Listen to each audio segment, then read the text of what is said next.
Hi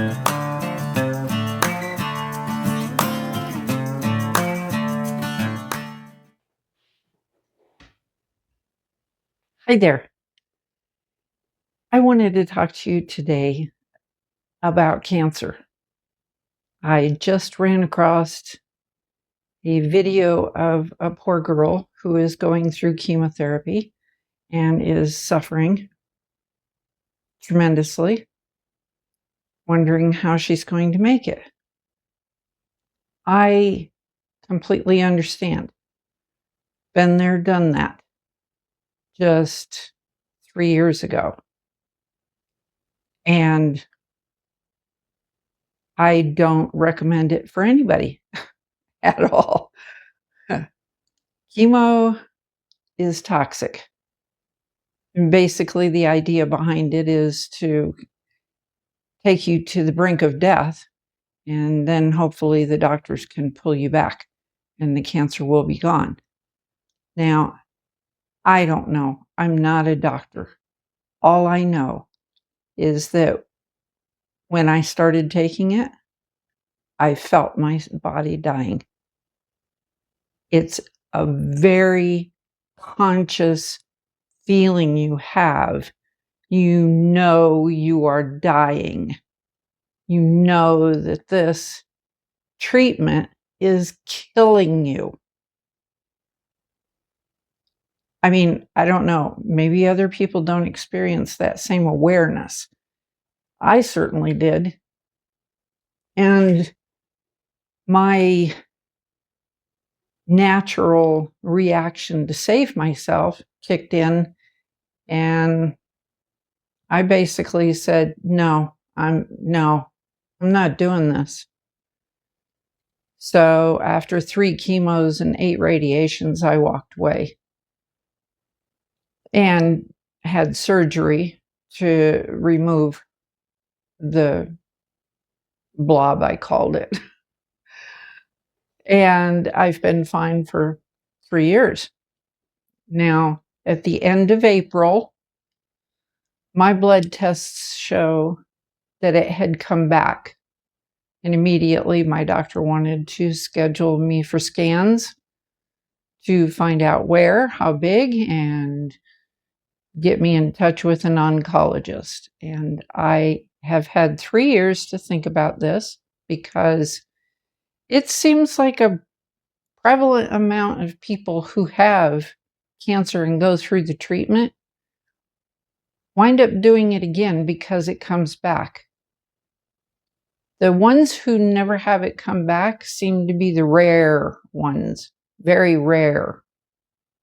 And the people who have it come back and they fight it,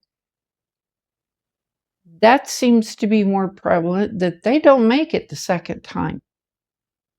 And I get that. I understand why, because that stuff kills you, basically. Now, this is my experience, and I'm not giving anybody any advice. I'm just telling you that listening to her story absolutely broke my heart and took me back. Now, I want to explain what I'm doing now because I'm not doing that. I told my doctor, no, I'm not taking the scans. No, I'm not going to see an oncologist. No, I went down that path the last time. And I already know I'm not going down that path again. And she asked me, what are you going to do? And I said, I'm going to look at every alternative treatment there is out there in the world, and I'm going to try them because I got nothing to lose. I get nothing to lose. What you offer me is hell on earth. That was my experience, hell on earth.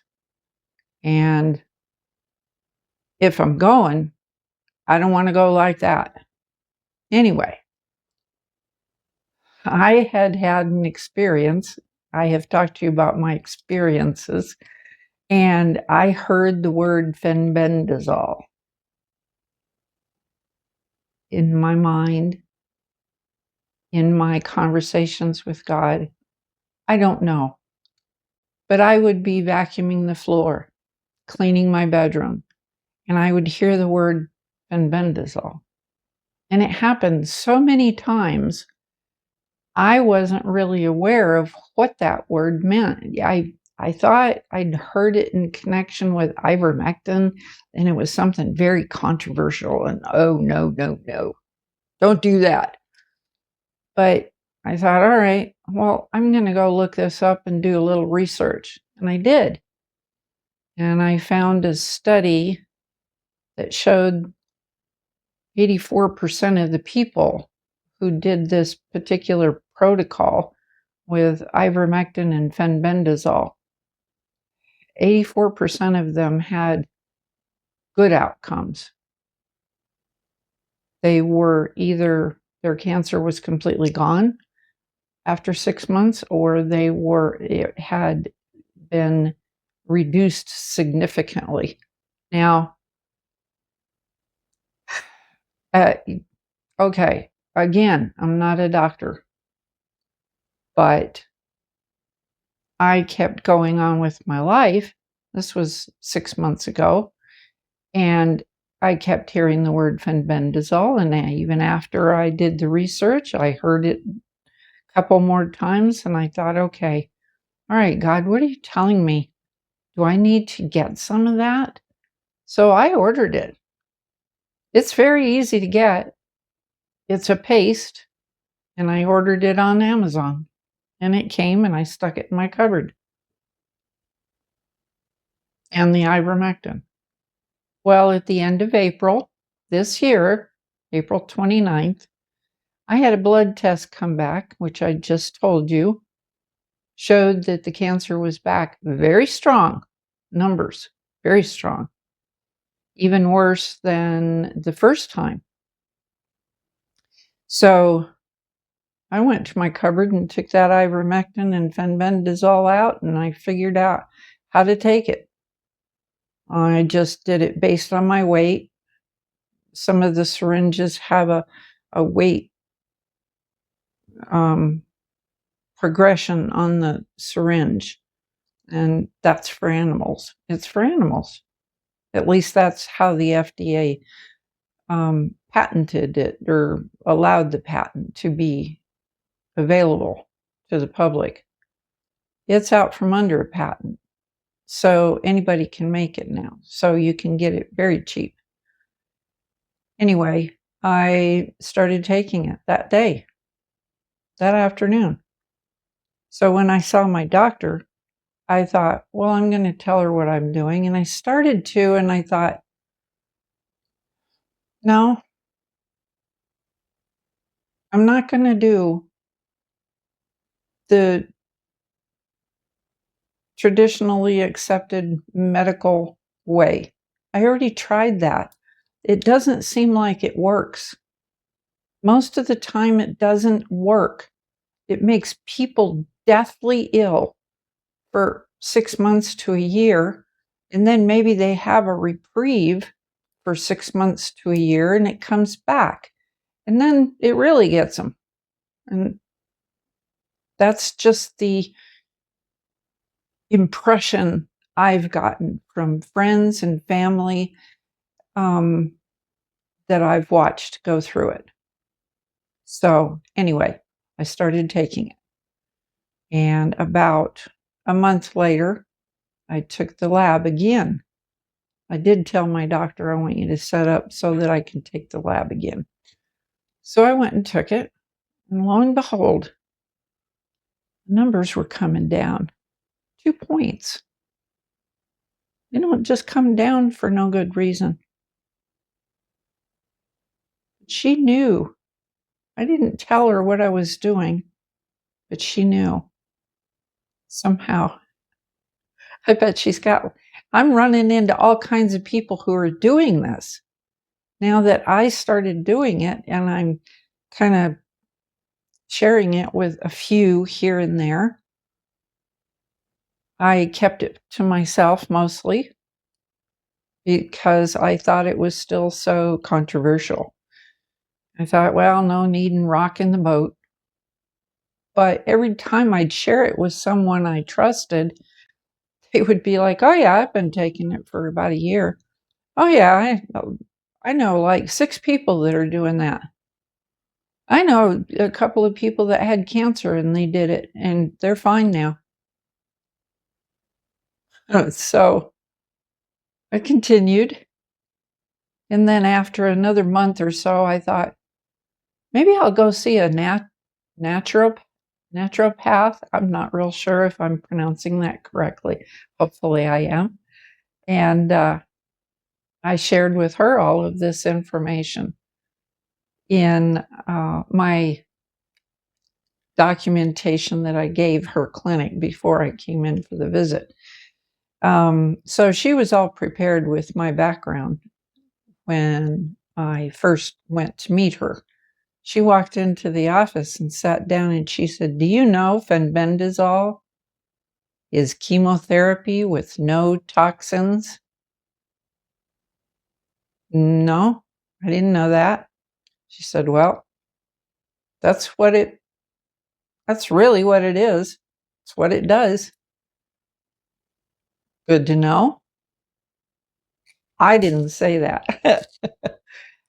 And I said, "So, okay, what do I do? Do I need to do extra things? Do I need to take um, other things or to help support it?" "No, no." "Do you want to take something extra?" "No, I'm already taking enough stuff." She said, "Let me see what you're taking." And I set them all up on the table and "You don't need this and you don't need that and you don't need this and you don't need that." She said, "Now, I am proud of you because that took a lot of guts to walk away from it the first time and to start doing it on your own this time, doing the fenbendazole and ivermectin on your own." But she said, "You're going to be fine." And I said, "Do I need to go take labs like once a month?" "No." She said, "You'll probably be finished in about 6 months and you'll be fine. And then after that, you'll take it for 2 weeks every 6 months just for maintenance to make sure it doesn't come back. But no, you're going to be fine now." I'm like, she said, "How do you feel?" And I said, "I feel great. I feel better than I have felt in a long time, as a matter of fact." I was suffering with sinus infection that just kept returning, and that's gone. Um, it does more than deworm horses. It does a lot more. And so do other there's other drugs and medications that look at all the things that aspirin is used for, not just for pain relief. It's used for the heart. There's lots of medications that are multiple use. I have a feeling that they don't want us to know about, or somebody doesn't want us to know about the positive effects of ivermectin and fenbendazole because, well, look at all the medications pharmaceutical companies would stop selling because people would stop taking them because they would be healthy again. That's my experience. That's the experience I am having.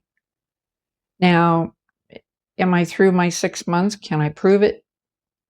No, not yet. I can only tell you I feel so dang good. I've been refinishing furniture, little end tables and things that I've had that I really like, but they have scratches and things. I have the energy to do that.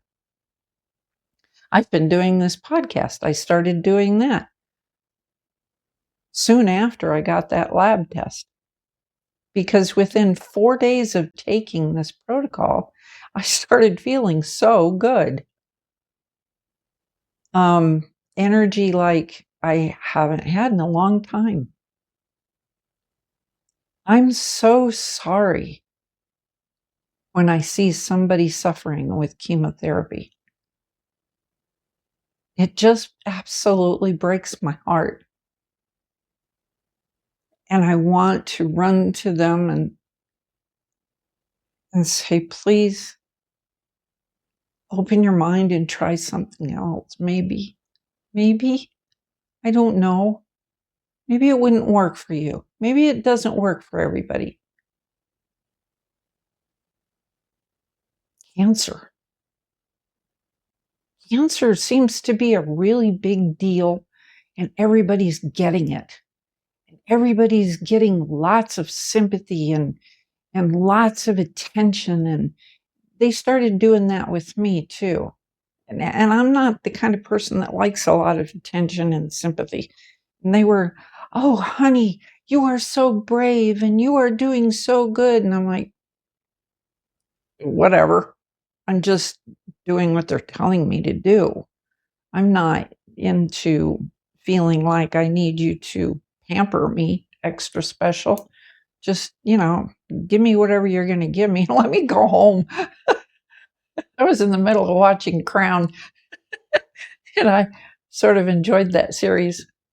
Um, Plus, I have my 2 girls at home that I take care of. I feel so bad for people that are suffering like this. And it almost makes me feel bad that I feel so good.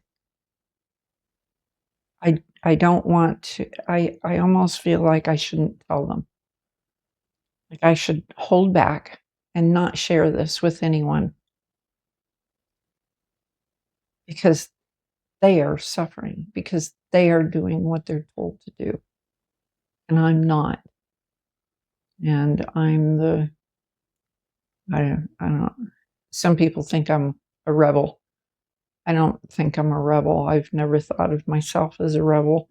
I don't look for rules to break and just do it for the fun of it. I've always researched things and figured out for myself what I thought was the best to do, what made the most logical sense.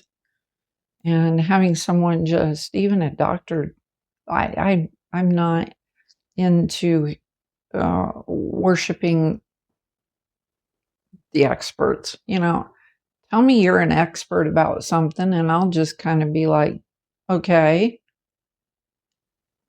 tell me what you're so smart about. Tell me some smart stuff. And then I'll probably research it and find out if you really are smart. I'm not just going to take your word for it because you have a certificate on the wall that you went to school for a long time. Because I've met a lot of people that have gone to school for a long time that aren't very smart at all. And they can stand there and talk to me, and it's like, wow, maybe you need to go back to school. Were you asleep through a lot of the classes or something? I'm not saying anything bad about going to school. I loved school. I would have gone to school probably for the rest of my life if I had the money to afford it. But I wasn't going to go into debt for it and have, student loan hanging over my head. Just not my thing. I like to have my bills paid so I can have extra money to go do things I enjoy. So I just wanted to share this with you today. For whatever reason that you want to take it as just my experience, my story, I will let you know what the outcome is because I already know what it's going to be. I can't be feeling this great for nothing. So I will see you next week. Thank you for joining me today. I hope you will give me a like, subscribe, and come back next week. Have a wonderful day.